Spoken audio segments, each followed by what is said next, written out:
اور تیسری بات جو حضور نے ارشاد فرمائی وہ یکسر الزنا، زنا عام ہو جائے گا۔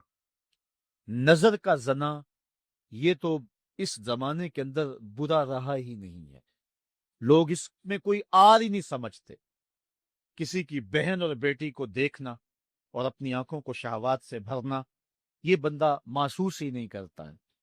حضور علیہ السلام نے ارشاد فرمایا من زنا زنیا بہی ولو بہی تانے دار ہی، جس نے زنا کیا یہ عمل اس کے گھر بھی لوٹے گا، اگرچہ وہ اپنی دیواریں اونچی اونچی کیوں نہیں کر لیتا۔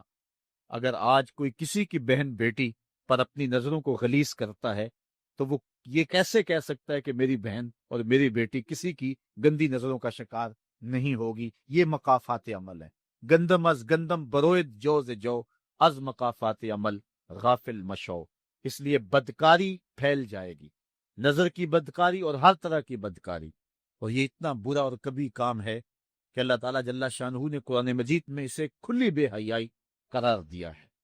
آج میڈیا کے ذریعے، آج انٹرنیٹ کے ذریعے اور یہ جو موبائل پیکج کی مصیبت نکلی ہے، اس سے معاشرے کا امن خراب ہو گیا اور معاشرے کے اندر حیا کا جوہر جو ہے وہ لوٹ لیا گیا ہے۔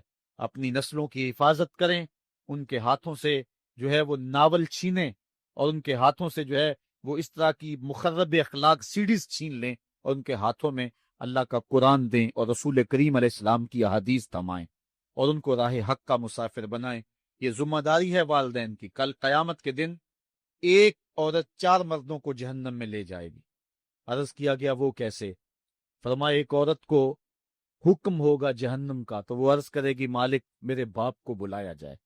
باپ کو بلایا جائے گا، یا اللہ یہ میرا باپ ہے، میں اس کی بیٹی، میری تربیت کا جوہر اس کے ہاتھ میں تھا، آج جن بدکاریوں اور گناہوں کے سبب جہنم میں جا رہی ہوں اس کا ذمہ دار یہ ہے۔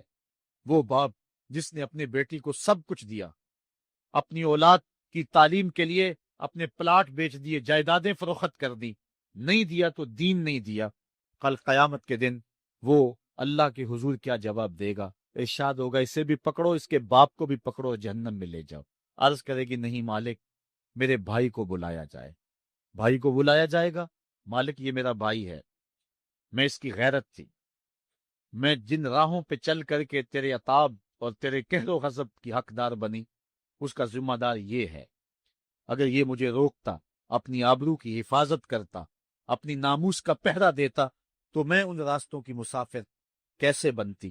میری خرابی کا ذمہ دار یہ ہے۔ اب وہ بھائی کیا جواب دے گا جو چوکوں اور موڑوں پہ کھڑا ہو کے آنے اور جانے والی بہنوں اور بیٹیوں کو دیکھتا ہے اور یہ سمجھتا ہے کہ میری بہنیں اور میری بیٹیاں گھر میں محفوظ ہیں؟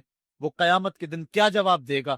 ارشاد ہوگا اسے بھی پکڑو، اس کے باپ کو بھی پکڑو، بھائی کو بھی پکڑو، جہنم میں لے جاؤ۔ عرض کرے گی نہیں مالک میرے شوہر کو بھی بلایا جائے۔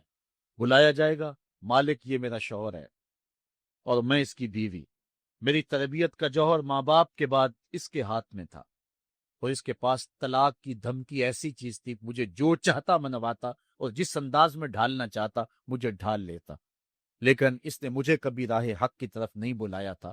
وہ شوہر کیا جواب دے گا جو خود اپنے دوستوں کو چائے پہ بلا کے اور اپنی بیوی کو سامنے برہنہ منہ بٹھا کے بعد میں اس کی حسن کی داد مانگتا ہو، بتاؤ بھابی کیسی ہے؟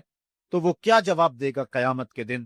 ارشاد ہوگا اس کو بھی پکڑو، اس کے باپ کو بھی، اس کے شوہر کو بھی اور اس کے بھائی کو بھی جہنم میں لے جاؤ۔ عرض کرے گی نہیں مالک میرے بیٹے کو بھی بلایا جا۔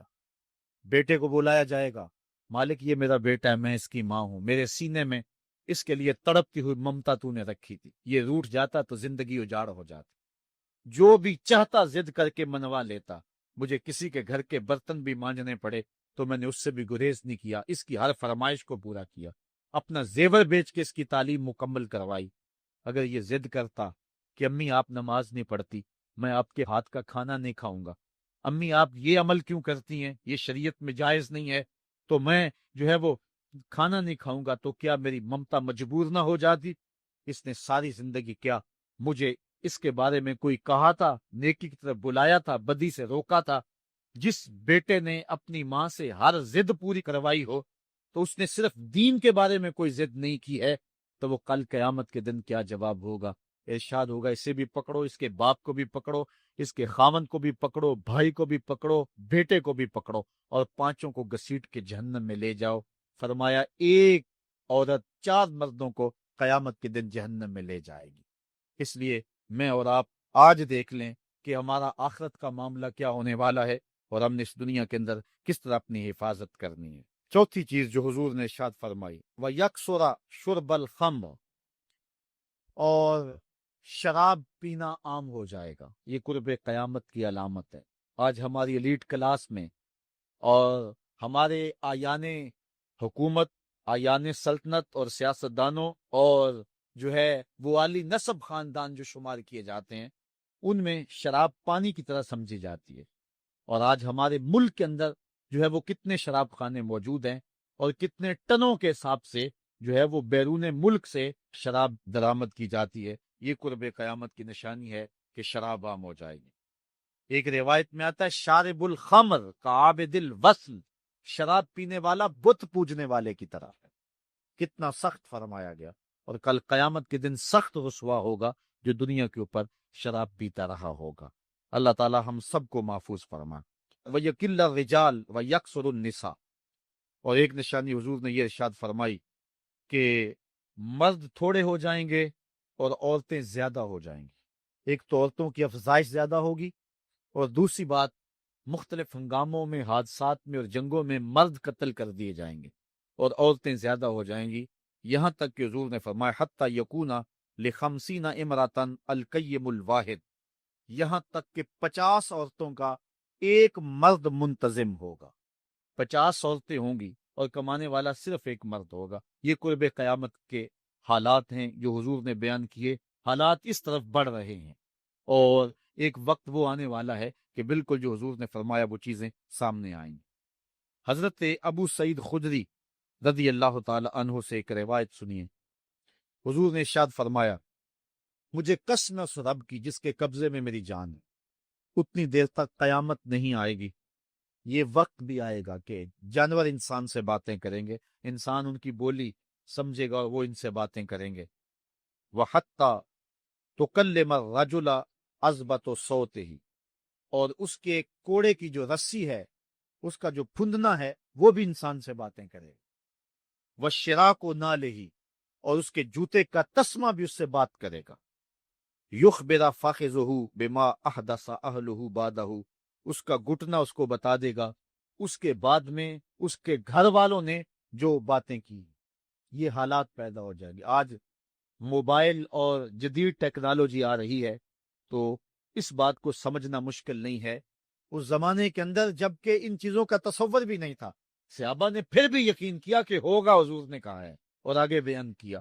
اور آج تو حالات نظر آ رہے ہیں کہ بالکل جو حضور نے بتایا وہ سب کچھ جو ہے وہ ہونے والا ہے۔ حضرت ابو ہریرہ رضی اللہ تعالی عنہ سے ایک روایت ہے، یہ وہ صحابی ہیں جنہوں نے سب سے زیادہ حضور علیہ السلام کے فرامین امت تک پہنچائے ہیں، کثرت کے ساتھ حضور کی صحبت کا دور پایا اور اصحاب صفہ میں سے تھے، زندگی کا ایک ایک لمحہ حضور کی قربت میں گزارا۔ حضرت ابو ہریرہ رضی اللہ تعالیٰ عنہ فرماتے ہیں کہ رسول کریم صلی اللہ علیہ وسلم نے ارشاد فرمایا اذا اتخذ الفیء دیوالا، جب مال غنیمت کو، جب سرکاری خزانے کو اپنی ذاتی دولت سمجھا جائے گا، اس میں تصرف کیا جانے لگے گا۔ سرکاری خزانے میں لوگ جس طرح چاہیں گے تصرف کریں گے، ایک زمانہ آئے گا، اور وہ دیکھ لو بالکل ہمارے سامنے۔ والامانۃ مغنما، اور امانت کو مال غنیمت سمجھا جائے گا، جس طرح غنیمت بندہ استعمال کرتا ہے وہ امانت کو اس طرح غنیمت سمجھے گا اور اس کو جو ہے وہ غصب کر جائے گا۔ والزکوٰۃ مغرما، اور زکوٰۃ کو ٹیکس سمجھے گا، مجبور ہو کے دے گا، وہ زکوٰۃ دینا چاہے گا ہی نہیں۔ اور آج کتنے لوگ ہیں جو زکوٰۃ نہیں دیتے؟ اگر لوگ صحیح طور پہ زکوٰۃ ادا کر دیں اور زکوٰۃ کے جو حقدار ہیں ان تک پہنچے تو پاکستان میں صرف 1-2 سالوں کے اندر غربت ختم ہو جائے۔ اتنی دولتیں ہیں لوگوں کے پاس، اتنی جائیدادیں ہیں لوگوں کے پاس۔ ایک تو سارے لوگ زکوٰۃ ادا نہیں کرتے، دوسرا یہ ہے حقداروں تک نہیں پہنچتی۔ پیشہ ور مانگنے والے اور اس موسم کے اندر جو ہے وہ اپنے آپ کو غریب ظاہر کر کے اور مختلف اپنی مجبوریاں ظاہر کر کے مال ہتھیانے والے بہت سارے ہیں، اور زکوٰۃ دینے والا کہتا ہے میں جلدی جلدی فارغ ہو جاؤں، جتنی محنت مال کو کمانے میں صرف کی ہے اتنی ہی محنت حقداروں کو تلاش کرنے کے لیے بھی کرے تاکہ اس کی زکوٰۃ اصل مصارف تک پہنچے۔